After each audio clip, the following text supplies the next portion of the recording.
अग्रवाल जुड़ चुके हैं मार्केट महारथी सेगमेंट में पाइपर सिरका के फाउंडर। अभय, गुड मॉर्निंग, बहुत बहुत शुक्रिया हमसे बात करने के लिए। इनफैक्ट चलिए मैं आपसे यही बात से शुरुआत करता हूं, इससे पहले कि मार्केट की बात पे आऊं, कि सेक्टर आफ्टर सेक्टर पीएसयूज में जो इन्वेस्टिंग ग्रेड भी नहीं माने जाते थे, आप तो इतने साल से हैं बाजार में, बहुत पुराने पीएसयू बैंक्स, पीएसयू को अरे छोड़िए, पॉइंट ए टू पॉइंट भी ट्रेड करते थे, लोग छोड़ देते थे। लेकिन इस बार देख रहे हैं कहीं ना कहीं कि पीएसयूज जो है वो प्राइवेट सेक्टर की तरह बात कर रहे हैं, नॉन डील रोड शोज की बात कर रहे हैं, मैट्रिक्स इंप्रूवमेंट, ये लैंग्वेज मैंने तो नहीं देखी थी कभी। जी, गुड मॉर्निंग अजय, आपको और सारे दर्शकों को।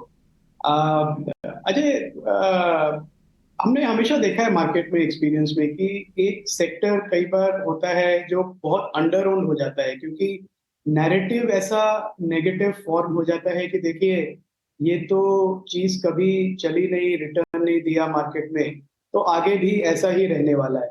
और धीरे धीरे धीरे करके पार्टिसिपेशन उन सेगमेंट्स में इतना कम हो जाता है कि थोड़ा भी फिर इंटरेस्ट आता है तो नॉर्मल पार्टिसिपेशन तक आते आते ऑलमोस्ट 100% रिटर्न हो जाती है। अ, तो मुझे लगता है PSU segment, broad PSU basket जो है, और इसमें बहुत अच्छी कंपनीज हैं अजय, जैसे आपने कहा मोनोपोलिस्टिक कंपनीज हैं। अभी मैं आरईसी के चेयरमैन का इंटरव्यू देख रहा था इसके पहले।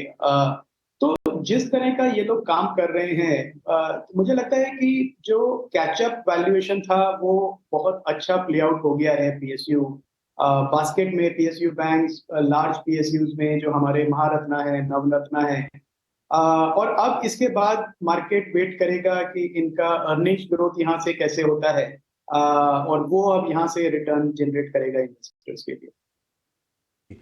ठीक है, ये तो एक री रेटिंग हुई पूरी हमारे पीएसयू बास्केट की। बहुत सारी इसके अंदर गैप्स भी थे, एफिशिएंसी निकालने की गुंजाइश भी बहुत ज़्यादा थी, तो थोड़ा भी डेल्टा अगर आता है तो अर्निंग्स पे बड़ा इम्पैक्ट आता है। बाजार के बारे में बात कर लेते हैं। एक शैलो, एक झिझकता हुआ, रिलक्टेंट सा करेक्शन देखा, उसके बाद वापस रिकवरी आ गई क्योंकि कैश बहुत बैठा है साइड पे। लेकिन आप ये बताइए कि आपका पोजीशनिंग इस समय बाजार पे कैसा है? आपने उस करेक्शन का फायदा उठाया या आप एक डीपर करेक्शन के लिए तैयारी कर रहे हैं?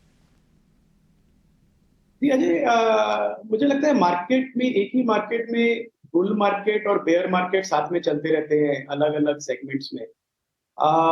हमारा जो स्टैंस है वो डिफेंसिव है इस समय अजय, कि जहां पे इजी पैसा बन गया है पिछले 6 महीनों में, 7 महीनों में, जो largely mid cap small caps में हमने रैली देखी, तो वहां से प्रॉफिट बुक करके हम उस सेगमेंट में जाएं जहां पे अभी थोड़ा रोटेशन करें, तो और पोर्टफोलियो को डिफेंसिव बनाए। तो लार्ज कैप्स में अजय हमने एलोकेशन अपना बढ़ाया है, कुछ ऐसे स्टॉक्स हैं वहां पे जो मुझे लग रहा है कि बीटन डाउन है compare to their relative historical valuations and their future earnings growth. उनके दोनों के बनिस्पत में मैं देखूं तो काफी अट्रैक्टिव लेवल्स पे ट्रेड कर रहे हैं। तो हमने अपना लार्ज कैप का एलोकेशन बढ़ाया है इस वीकनेस को यूज करके मार्केट में, और कैश पोर्टफोलियो में थोड़ा बढ़ाया है, और स्मॉल कैप्स और मिड कैप्स पे प्रॉफिट बुकिंग करी है, कुछ एग्जिट्स भी करे हैं। अजय, बड़ा मुश्किल है कहना कि एक डीपर करेक्शन आएगा तो उसके लिए हम वेट करते रहें। तो हमारा स्ट्रैटेजी यही है कि जहां हमको अपॉर्चुनिटीज दिखें वीकनेस की वजह से, स्टॉक स्पेसिफिक, सेक्टर स्पेसिफिक, वहां पे हम डिप्लॉय करते रहें। और जहां पे हमें लग रहा है कि फेयर वैल्यू से हमारा पोर्टफोलियो कंपनीज बहुत ज्यादा हाई लेवल पे ट्रेड कर रहे हैं, वहां पे पार्टली या फुली प्रॉफिट बुक करते रहें। तो अभी यही स्ट्रैटेजी है अजय इस समय।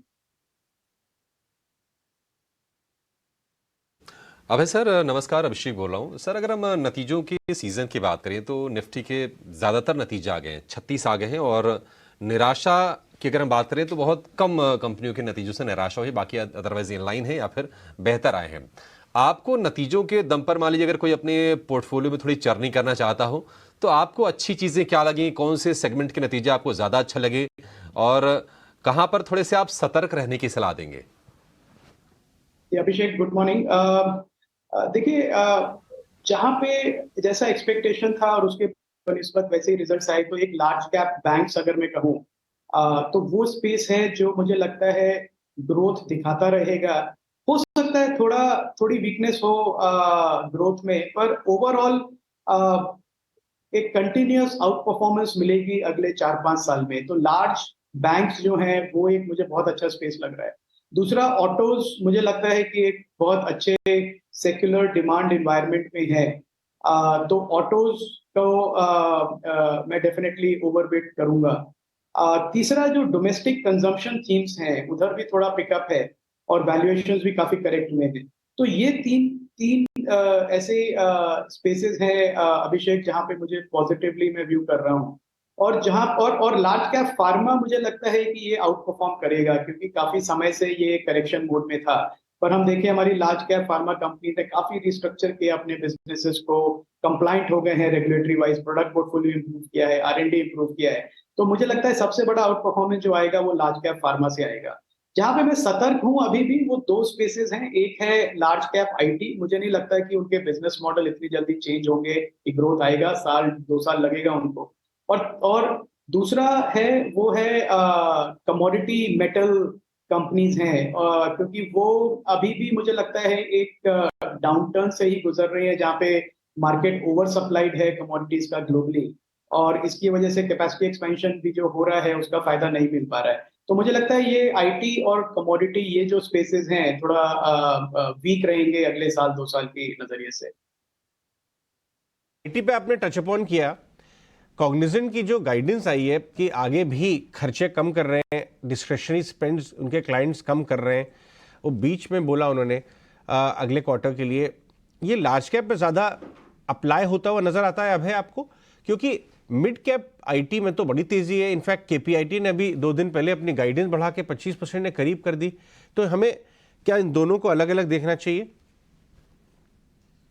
जी बिल्कुल अजय, ये मार्केट जो है इंडस्ट्री एकदम स्प्लिट है इस समय अजय, और ये स्प्लिट बढ़ता जाएगा, क्योंकि जो लार्ज कैप हमारी आईटी कंपनीज हैं, TCS, Infosys, Cognizant, Accenture, IBM का भी मैं नाम लूंगा, ये हिस्टोरिकली एक बॉडी और पीपल ओरिएंटेड कंपनीज हैं। ये सर्विसेज, प्योर सर्विसेज मॉडल्स हैं कि जितने इनका ग्रोथ आता है ज्यादा लोगों को हायर करने से, इनका प्रोडक्ट पे फोकस कभी रहा नहीं ज्यादा। और उसकी वजह से इस समय एक बड़े दुविधा वाले समय से चल रहे हैं, क्योंकि जो कस्टमर्स हैं इनके, वो ज्यादा एफिशिएंसी डिमांड कर रहे हैं, जिसका मतलब है कि इनको प्रोडक्ट ओरिएंटेड बनना पड़ेगा, सर्विस ओरिएंटेड व्यू निकाल के। तो इतने बड़े ऑर्गेनाइजेशंस को री ओरिएंट करना एक मुश्किल काम है अजय। सो ये जो तकलीफ से गुजर रही है वही है तकलीफ की, आपका जो नेट हेडकाउंट है वो एक्चुअली गिर रहा है। और मुझे लगता है ये हेडकाउंट गिरता रहेगा, क्योंकि ये लोग प्रोडक्ट फोकस इनको करना पड़ेगा ग्रोथ के लिए। और तो ये एक ऐसे मुश्किल समय से गुजर रहे हैं। और दूसरी तरफ जो मिड और स्मॉल कैप आईटी कंपनीज हैं, वो ज्यादातर प्रोडक्ट फोकस से ही बनी है। केपीआईटी का आपने नाम लिया, उस तरह की बहुत सारी जो कंपनीज हैं वो इनके साथ compete नहीं कर पा रहे थे on the basis of services. तो उनका जो जेनेसिस और डीएनए में कहूं तो वो प्रोडक्ट ओरिएंटेशन था। तो उनका जो प्रोडक्ट ओरिएंटेशन था अजय, अब उनको उसका फायदा मिल रहा है ग्रोथ में भी और मार्जिन्स में भी। तो ये एक जो स्प्लिट है इंडस्ट्री का, आईटी सर्विसेज, आईटी प्रोडक्ट का, ये बढ़ता जाएगा अगले 2 साल में। मेरे को लगता है कि इन्वेस्टर्स को ज्यादा अच्छे मौके हैं स्मॉल और mid cap IT services, IT product companies में इन्वेस्ट करने के with a longer term perspective.